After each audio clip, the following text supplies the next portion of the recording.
గత ప్రభుత్వం పూర్తిగాని వెలుగొండ ప్రాజెక్టును జాతికి అంకితం చేసి చేతులు దులుపుకున్నారని, ప్రస్తుత కూటమి ప్రభుత్వం వెలుగొండ ప్రాజెక్టును పూర్తి చేసిందని బీజేపీ జిల్లా కార్యదర్శి చిన్నయ్య ఆశాభావం వ్యక్తం చేశారు. ప్రకాశం జిల్లా మార్కాపురం పట్టణంలోని తర్లపాడు రోడ్లో గల అమర జవాన్ల స్తూపం వద్ద భారతీయ జనతా పార్టీ ఆధ్వర్యంలో వెలుగొండ ప్రాజెక్టును త్వరగా పూర్తి చేయాలని కోరుతూ నిరసన వ్యక్తం చేశారు. కార్యక్రమంలో ముందుగా అమరవీరుల స్తూపానికి పూలదండ వేసి ఘన నివాళులర్పించారు. అనంతరం బీజేపీ జిల్లా కార్యదర్శి చిన్నయ్య మాట్లాడుతూ, వెనుకబడిన పశ్చిమ ప్రాంతంలో నీరు లేక ప్రజలు అష్టకష్టాలు పడుతున్నారని, సరైన పంటలు పండగ పనులు లేక వలసలు వెళ్లే పరిస్థితి ఏర్పడిందని అన్నారు. వెలుగొండ ప్రాజెక్టు పూర్తయితే ఈ ప్రాంతం సస్యశ్యామలమవుతుందని ప్రజలు ఎంతో ఎదురు చూస్తున్నారని అన్నారు. గత ప్రభుత్వంలో వెలుగొండ ప్రాజెక్టు పూర్తయిందని ఆశ పెట్టుకున్న ప్రజలకు ఇదిగో చేస్తున్నాం అదిగో చేస్తున్నామని మాటలు చెప్పి కాలయాపన చేసి పూర్తిగాని ప్రాజెక్టుని జాతికి అంకితం చేశారని ఎద్దేవా చేశారు. ప్రస్తుత ఎన్డీఏ ప్రభుత్వంలో వెలుగొండ ప్రాజెక్టు పూర్తి చేయడానికి అన్ని ప్రయత్నాలు చేస్తున్నారన్నారు. అందులో భాగంగా స్థానిక ఎమ్మెల్యే కందుల నారాయణ రెడ్డిని కలిసి వెలుగొండ ప్రాజెక్టును పూర్తి చేయడానికి తగిన బడ్జెట్ కేటాయించేందుకు అధిష్టానం దృష్టికి తీసుకెళ్లాలని చెప్పడం జరిగిందన్నారు. ఈ కార్యక్రమంలో బీజేపీ జాతీయ కౌన్సిల్ సభ్యురాలు శాసనాల సరోజిని, బీజేపీ కిసాన్ మోర్చా జిల్లా అధ్యక్షులు బొంతల కృష్ణ, బీజేపీ పట్టణ అధ్యక్షులు పాదర్తి ఆంజనేయులు, బీజేపీ నాయకులు తదితరులు పాల్గొన్నారు.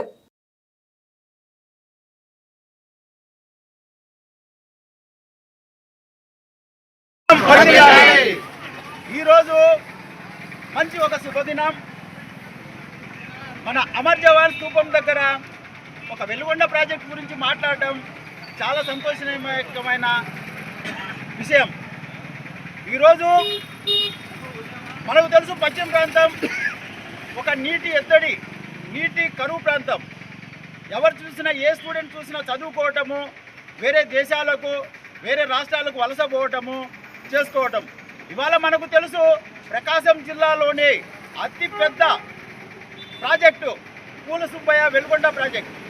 ఇవాళ శ్రీశైలము ముందడుగు బాగాన కొల్లం నది నుంచి నేరుగా నల్లమల అడవుల్లో శ్రేణులు మన గొట్టిపడియ, అదేవిధంగా సుంకేసుల, అదేవిధంగా కాకర్లలో డ్యామ్ కట్టడం జరిగింది, ఆనకట్ట.